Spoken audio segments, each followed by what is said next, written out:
Bitcoin's creator has been missing for years. Since his disappearance in 2010, hundreds of people have come forward claiming that they invented Bitcoin. Recently, a new challenger has entered the ring. Slight problem, he's been dead for 74 years. His name is Henry Ford, the creator of the Ford Motor Company. He was an innovator his whole life, constantly coming up with ideas and executing the ideas of others in groundbreaking ways. He mastered things like the assembly line and mass production, and built an empire that survives to this day. Many news outlets the last few weeks have been claiming that one of Ford's inventions may have actually predicted the rise of Bitcoin, or even better, invented the entire concept behind it. Let's find out why. December 4th, 1921. An article is published with the title, "Ford would replace gold with energy currency and stop wars." As ridiculous as that title sounds, let's break it down. In the article, Ford talks about how much of the world's gold supply at the time was controlled entirely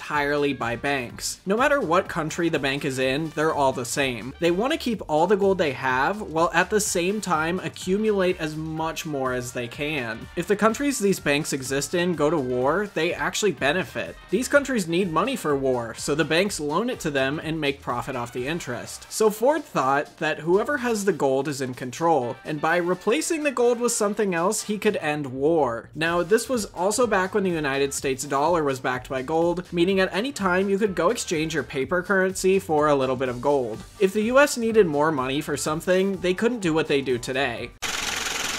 Instead, they had three options according to Ford: raise taxes, issue 30-year bonds with 4% yearly return, or go to the people who controlled the gold, the banks. This really upset Ford because a lot of public works projects were not getting completed, or they just didn't have the budget, and he blamed the gold standard. He even went as far as calling it evil, but Ford seemed to throw that word around a lot, especially with certain groups of people he didn't like. But that's a topic for a different time. This is where Ford's energy currency comes into play. So one day, Henry Ford and Thomas Edison pull up to a power plant named Muscle Shoals, and Ford says, "I want the government to give me this building so I can make my own currency." At the same time, the government was about to issue 30 million USD worth of bonds so they could build a new dam. Ford said, "Give me Muscle Shoals and my currency will get you that dam for free." Using Muscle Shoals, he would make a currency backed by energy instead of gold. Let me explain. Muscle Shoals generated electricity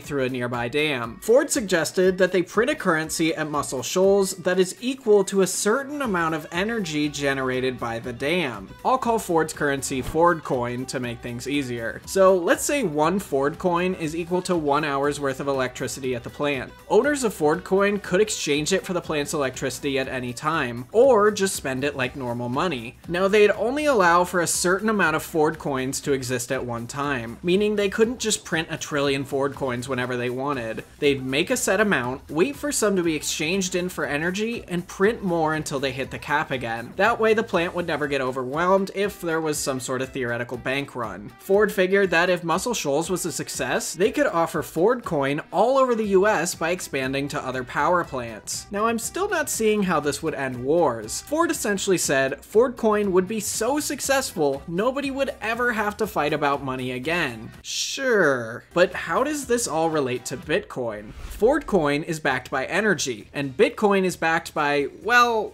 nothing. However, its value is based on a couple different things. One of those being Bitcoin's proof of work mechanism. Because explaining proof of work would double this video's length, here's a vague explanation. Computers all around the world help make sure every Bitcoin transaction goes through smoothly. As a reward, they earn Bitcoin. If suddenly every one of those computers went offline forever, there would be no more Bitcoin transactions. Bitcoin would basically be worthless. So part of Bitcoin's value is, in a way, based on all these computers. Bitcoin is an energy currency because without energy, there's no Bitcoin. Now, one big difference between the two currencies' concepts is that Ford Coin is printed before the energy is used, and Bitcoin is printed using energy. You can't exchange Bitcoin back for the energy, it's only one way. Ultimately, Ford's plan never really got much further. Why would the US government go, "Okay, Ford, let's make this new currency that could potentially make our entire mountain of gold completely completely useless? Well, the answer is they wouldn't. Even so, are the news outlets calling forward a Bitcoin visionary correct? Well, kind of. For a concept made over a century ago, it's really about as close as you can get. And who knows, maybe Ford even inspired Bitcoin's anonymous creator.